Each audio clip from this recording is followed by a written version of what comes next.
You're listening to the Joyful Practice for Women Lawyers podcast, episode 262.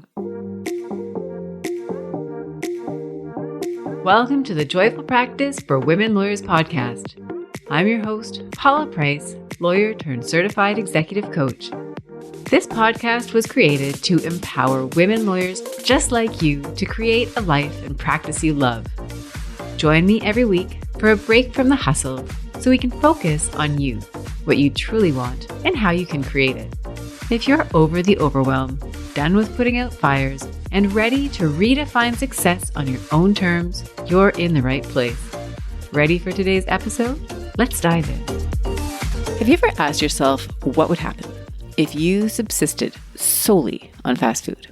Now, I'm not here to judge the makers or consumers of fast food, but I want to use this as an analogy because it creates a visual in the mind that can be used to illustrate the point that I am trying to make.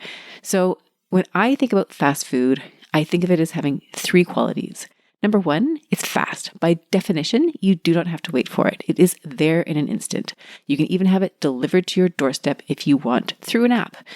Number two, fast food tends to be plentiful. It tends to be relatively cheap and abundant in terms of volume, in terms of calories. You get a lot of bang for your buck. And third, it tends to be hyper palatable. Most fast food is engineered to light up the pleasure centers in your brain so that when you bite into that fry, when you sip on that milkshake, you feel a sense of joy, right? There's like, that was so good, right? So in that world where you've got the instant gratification, you've got the speed, you've got easy access, you can see how humans, with the biology that we have that well predates the advent of fast food, isn't designed to keep up with what would happen if we were to consume that regularly and consistently and exclusively. So I'll let you imagine what that road would look like for you. Now, contrast that to traditional food. I mean, it's kind of the opposite of all of those things, right? It's slow. If you imagine how long it takes vegetables to grow. If you're eating meat, the thing has to be conceived, it has to be gestated, it has to be born, it has to grow. I mean, these things take time. That doesn't even include the time it takes to produce it, to purchase it at the store, to cut up the vegetables, to cook the meat, to do the things. I mean, it is the opposite of fast food. It is slow food. It takes time.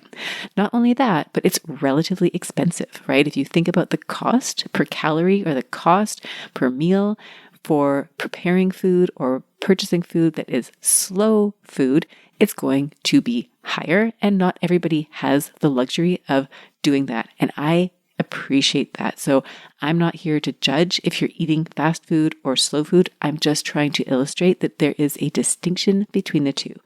The third category I mentioned, that hyperpalatability, you're not going to get that in the same way with foods that are these slow foods, right? If you think about a plate of protein and vegetables, it will taste pleasant. Hopefully, it'll taste even delicious depending on how you prepare it, but it probably doesn't have the same hyper activating ingredients or the right combination of salt, fat, and sugar that fast food likely has in order to create that sense of pleasure that will motivate you or inspire you to consume more of it, right? So again, we're just using this as an analogy.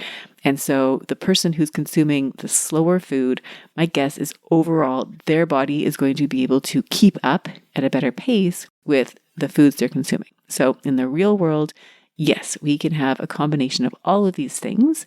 And what I'm inviting you to think about today is the fast, right? The fast, the abundant, the hyperpalatable compared to the thing that is slower, it's more costly, and it requires more processing. And if we take that same idea and transpose it onto information, this idea that we are accessing so much information through technology, through AI, through all of this, are we entering into situations where instead of a bloated physical body, what we end up is a bloated brain, right? There is too much there. It's overwhelming. It's paralyzing. And in some cases, even dangerous, right? We look at those cases that I'm sure you've all heard about where in an important court case, for example, there's been a hallucination. I've heard of several already. And those are court cases where the arguments and the cases are being scrutinized by multiple parties. That does not even include the hallucinations that don't get caught. And again, I'm not anti-AI, I'm very pro, to be honest. I think there's ways we can use it to leverage our lives. But the purpose of today's podcast is to go back to the idea of productivity and to humanize it. I really want to start with you as a human being, where you are today with the biology that you have, with the brain that you have, and offer foundational tools, foundational skills that leverage and support and work with your biology as a human, because that, in my view, is the starting point of productivity.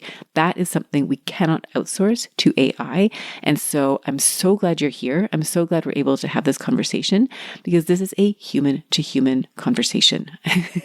In fact, even preparing for today, I did more of a human thing than I normally do. I usually type out my notes for my podcast episodes. I also struggle with volume in my podcast episodes. Lately, I've noticed, I'm trying to make them a little bit more brief, and yet they are not getting briefer. Part of that is because I'm trying to include so much information in each episode. So this episode, I used a handwritten form of notes. We'll see if that has the effect that I hope it will, which is to deliver more concisely in a shorter time frame the information that I really, really want to share with you. So I bet you're interested to know what we are going to talk about. I'm going to offer you 3 main ways that you can bring your humanness, your basic biology, the way that your brain is wired to support yourself to be more productive. So 3 different ways. And the first of those is to look at structure.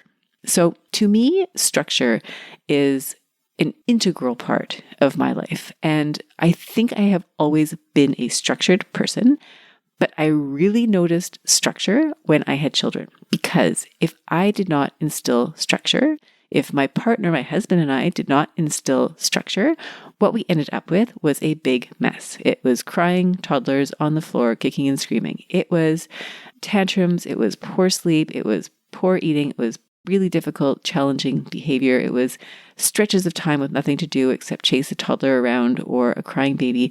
The structure was basically automatic, right? I had first baby, and immediately I was on a 3-hour schedule of feeding, sleeping, changing. That was the structure. And from there, my life evolved in such a way that I started to really notice structure. I then became a coach. I now spend a lot of time structuring time and projects and being productive through the use of structure.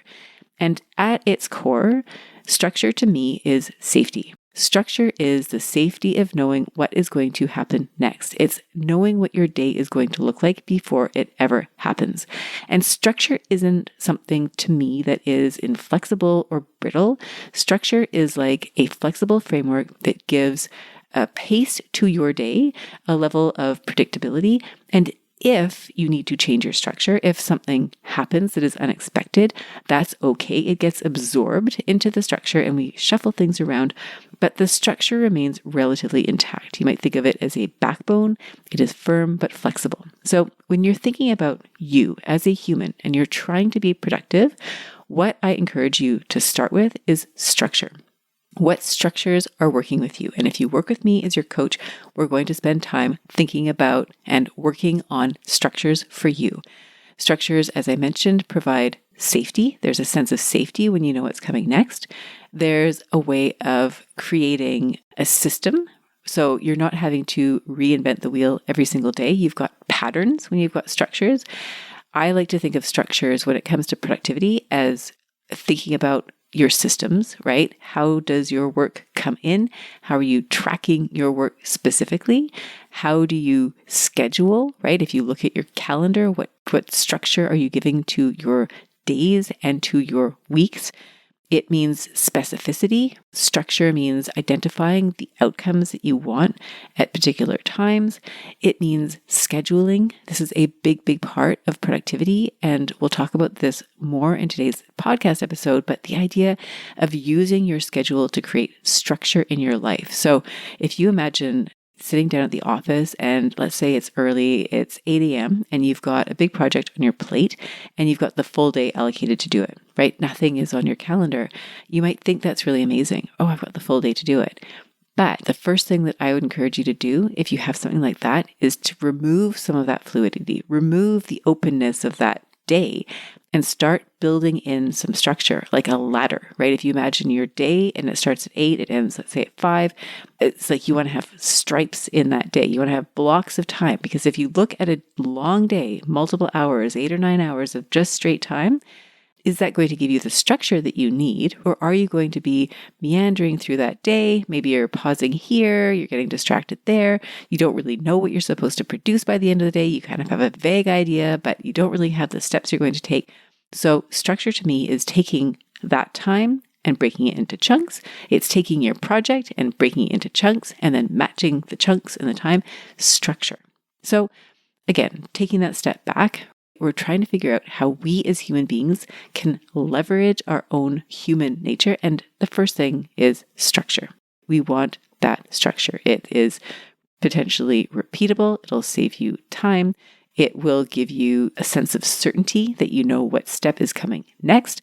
And with all of that comes productivity.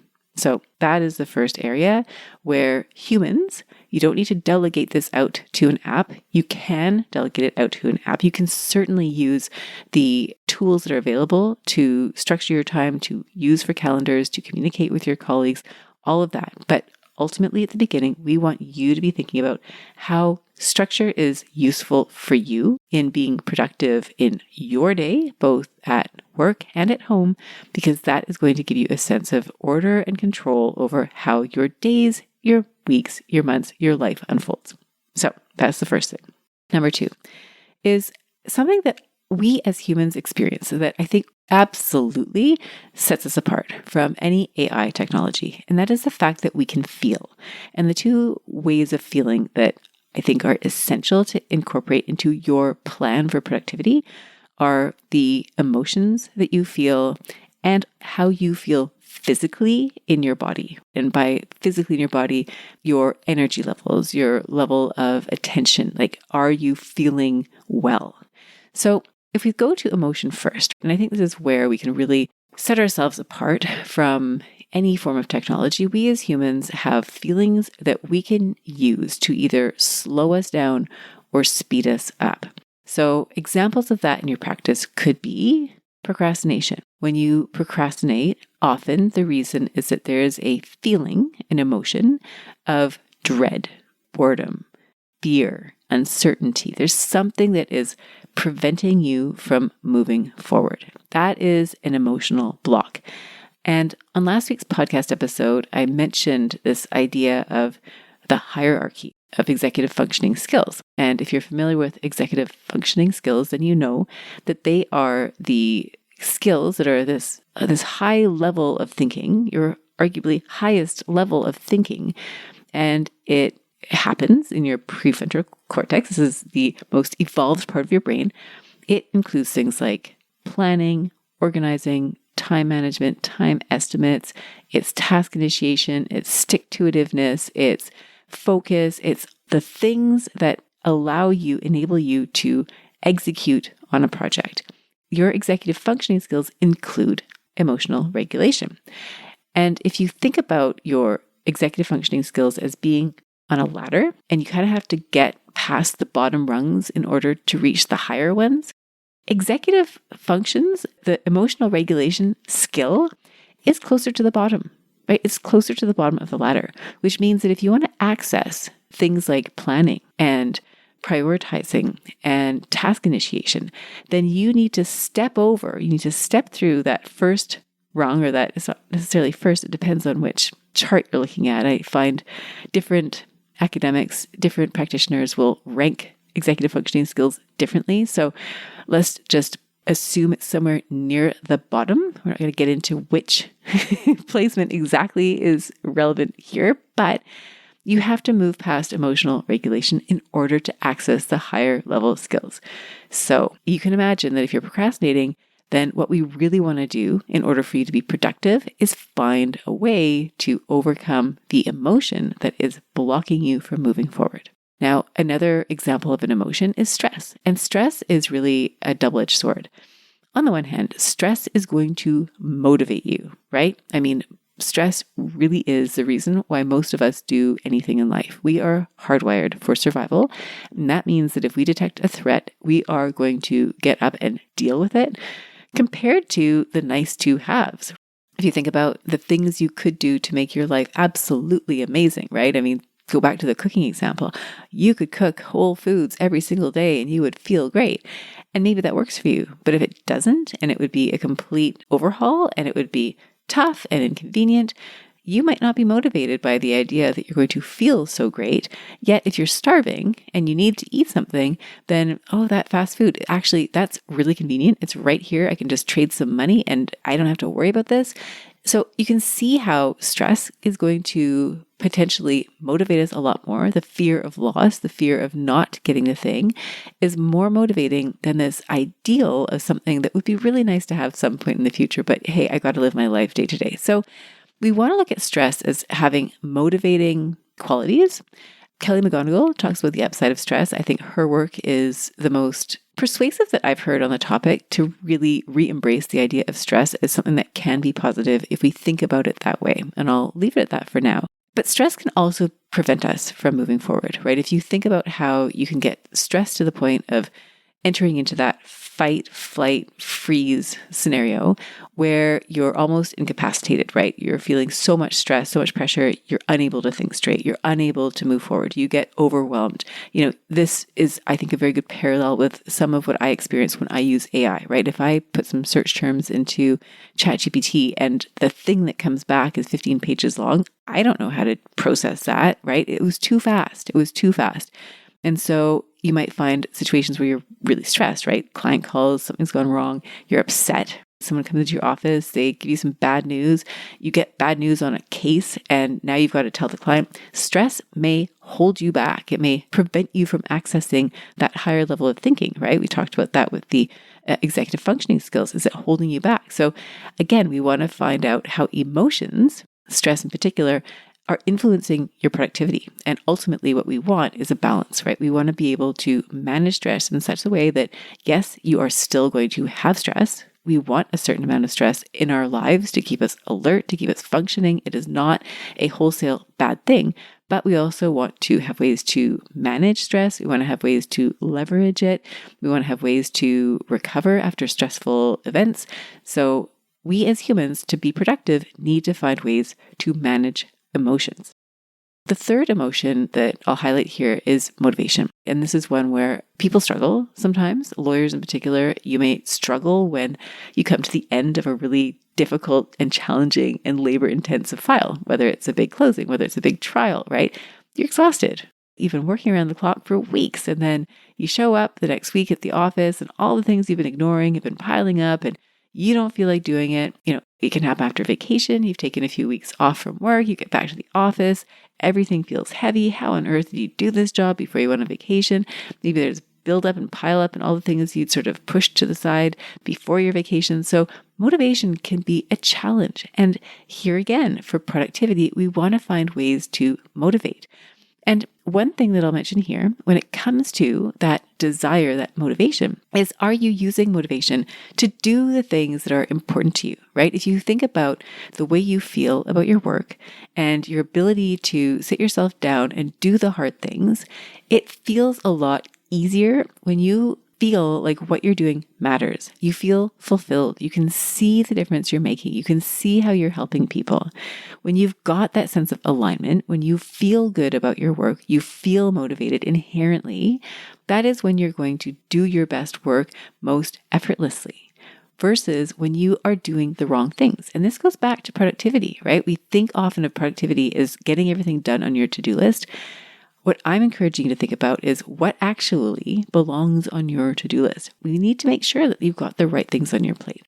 So I mentioned here that productivity, we're looking at it from the human perspective. We started out by talking about structure. How do you structure your time? How do you create systems?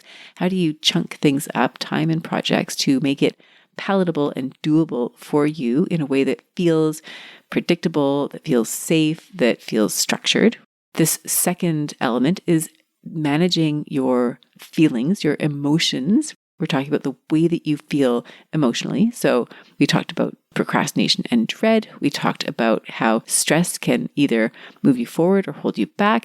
And we're talking about motivation, right? Being motivated by the right things. And I also mentioned here that feeling, I think, is also physical. How do you feel physically when you sit down to do a task? And if you work with me and I'm helping you with your time management, we are absolutely going to have a conversation about your energy levels. What feels good to you at different times of day?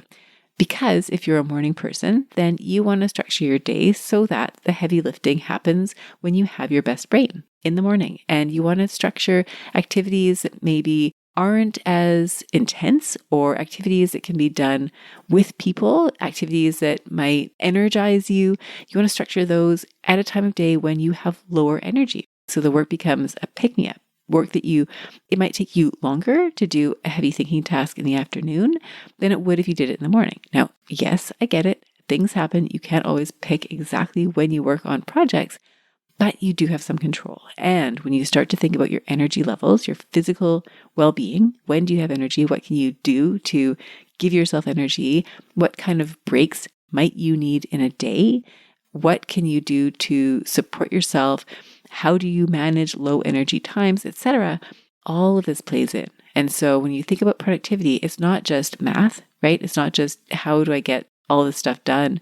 It's thinking about where you place the math, right? Where you place the tasks, how you execute your day, how you leverage your high energy windows versus your low energy windows. So that is the second element of being productive as a human, is looking at how you feel emotionally and physically and leveraging those things, leveraging those elements to support you as opposed to working against you. And that brings us to the third element of really bringing the human element back to productivity.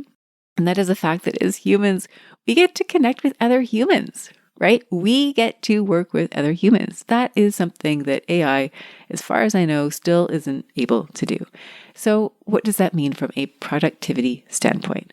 So there's really two ways that humans working with humans can be productive. And the first I'm going to highlight is just actually getting stuff done productive. The second, and I'll maybe just mention it, is that the quality of output is often better when you've got more minds on a project, especially the more complex projects, right? The more human intelligence, human ingenuity, the more perspective you can bring to a problem, the better the output can be. So if we imagine productivity, we're delivering a better product because we're working with humans. That is one aspect of it. From a strict getting things done perspective, working with humans is also really effective. So imagine yourself in your workplace. You may be in a hybrid environment where you've got times where you're meeting face-to-face with colleagues and clients. You may have times where you're meeting over Zoom or a similar platform. You may be having phone calls, emails, but I'm thinking of connection in the sense of real time. You're both there together and there's some opportunity there for free-flowing dialogue. So how can you use your human interactions to increase productivity? Well, I think arranging to meet with people on files is a really good way to create accountability. If you've got somebody that you work with regularly, a colleague, an assistant, somebody who is there to help you, who could potentially help you manage the flow of your work, I love having regular meetings. Can we meet once a week on Tuesday afternoon and just check in? All the little nits and bits and things that you might otherwise have to have a conversation, interrupt your workday, interrupt their workday, and talk about it. Can it wait till Tuesday? Great. I'll stick it on my list and I'll bring it to that meeting on Tuesday, at which time either it's disappeared off the list, it's been resolved, or we've got an opportunity to speak about it. So you can use accountability with other people in a way that is more effective often than just doing it with yourself, right? If you set a lunch date with a friend to meet at the restaurant at noon, chances are you would be there at noon. If you set that same date with yourself and you told yourself, I'll be there at noon, my guess is you may show up at noon. You might push it back a little bit later. Maybe you cancel it altogether. It's not that important. And so the same can happen with the promises that you make to yourself versus the promises you make to another human. So you can use that to enhance productivity, right? As long as you've got that feeling of wanting to show up and deliver and be prepared, use that. It's an advantage. And so we want to take advantage of it. Same thing with check-ins. When you're working on a file, a big project with somebody, you might pre-schedule some dates that you can check in with each other. Again, you're using that person to help you stay accountable. Other things that might help you, things like body doubling, right? When you're doing a task that is tedious, you're reviewing documents and maybe you want to have someone in the office who's also doing something, right? They're reviewing their own documents or reviewing documents with you. And just the fact that you know that somebody else is there doing that task alongside you, even if you're not working on the same thing, that can bring a sense of productivity, of willingness to sit down and do the work because you feel like you're with somebody. Body doubling, it's a strategy. There's even apps for that. There are apps for body doubling if you want that and you don't have someone in your organization or your workspace who can body double with you. Giving and receiving feedback, right? And you think about how the human interaction, how giving feedback to somebody can help you create better systems, right? You can get better work product, you can get faster work product. So that again is something that AI isn't really able to do, right? Yes, you can absolutely give feedback to your chat, your stream of instructions you're giving Chat GPT or Claude or whatever AI you're using. And doing that with a human is also going to give you better outputs, right? We are having a dialogue. We are giving each other feedback. We're learning based on what we're able to teach each other and learn from each other. And then finally, one way to leverage humans to increase your productivity is to get support. Not only in the traditional sense of giving people work to do, delegating tasks so that the work gets done more effectively, but also support for yourself. If you see somebody in your office who's got really great skills, they're super productive, they seem really organized, talk to them. Find out what is it that you're doing that maybe would relate to you, right? Chances are not all the systems are going to be ones that speak to you, but there might be some there that are really good that you can adopt. It might mean working with someone like me, working with a coach who can sit down with you and say, okay, like what's working for you? Obviously, there are things that are working for you because you wouldn't get to where you are right now if you didn't have systems and strategies and things that actually work for you. But if you're finding, there's these areas where I'm really struggling, then we want to be able to capitalize on those opportunities to find solutions that work for you. It's reaching out and getting human support from a human who understands humans, who can help you to understand yourself better and to structure your productivity strategies in a way that work for you. Now, the other thing I want to mention here when it comes to humans, this connection, and I've talked about some of the wonderful ways that we humans can support each other in terms of productivity, in terms of a higher quality output, we can also slow each other down. And this goes back to point 2, which was all about that emotional regulation. And what I've noticed, and you've probably noticed this too, is that relationships with humans are often a source of stress. When you, let's say, have bad news to deliver, there's the disappointment of the news not being great. But the fear of having to communicate that to a human, anticipating the reaction they're going to have, how upset they're going to be, maybe they're going to be upset with you. Nobody wants to do that. It doesn't feel good for you. It's concerning about how that other person is going to feel. And so you can see how that could reduce productivity if you're not having conversations that are potentially difficult with other humans. Think about all the conversations that people avoid having with other humans, even though you know it's for the best, but you avoid it because you're scared, you don't know what's going to happen, you don't want people to be upset, you don't want them to be disappointed, you don't want them to feel hurt.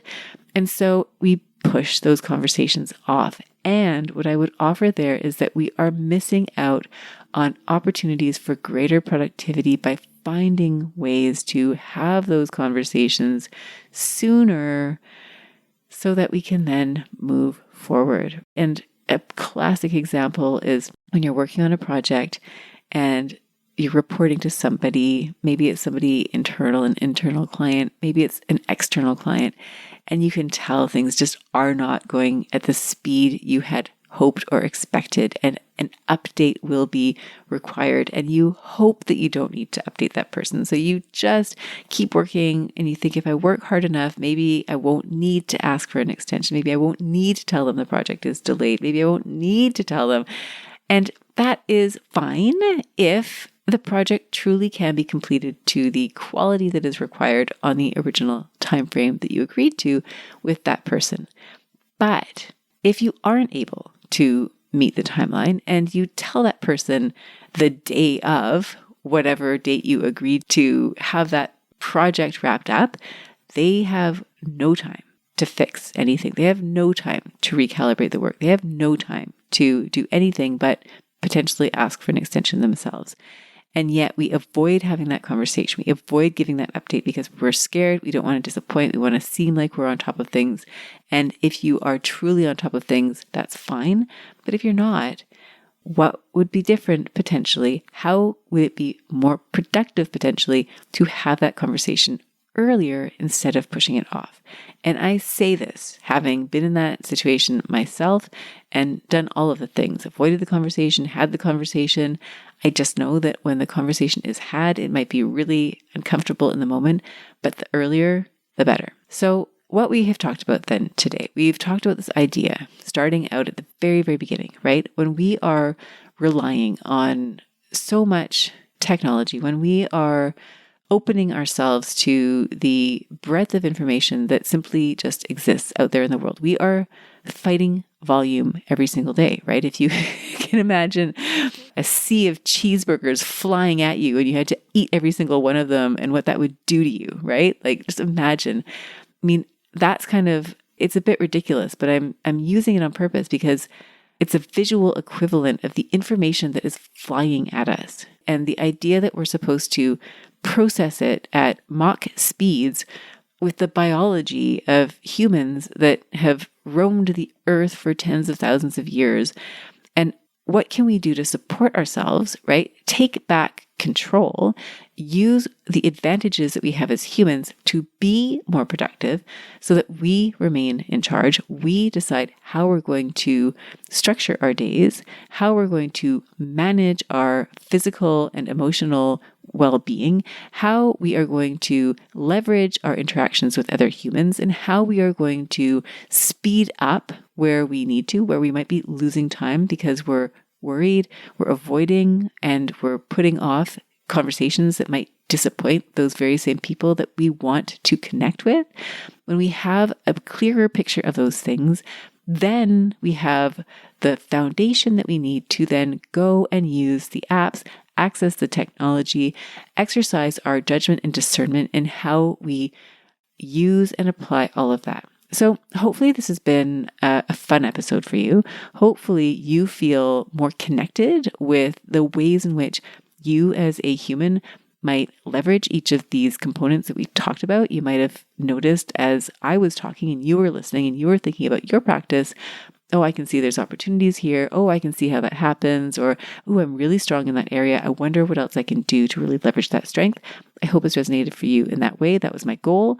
And if you want to discuss further, please do reach out. I would absolutely love to speak with you and speak with you about how we can really bring your humanness, if you will, to your time management, practice management strategies to be more effective, to be more productive. So I have loved having you here.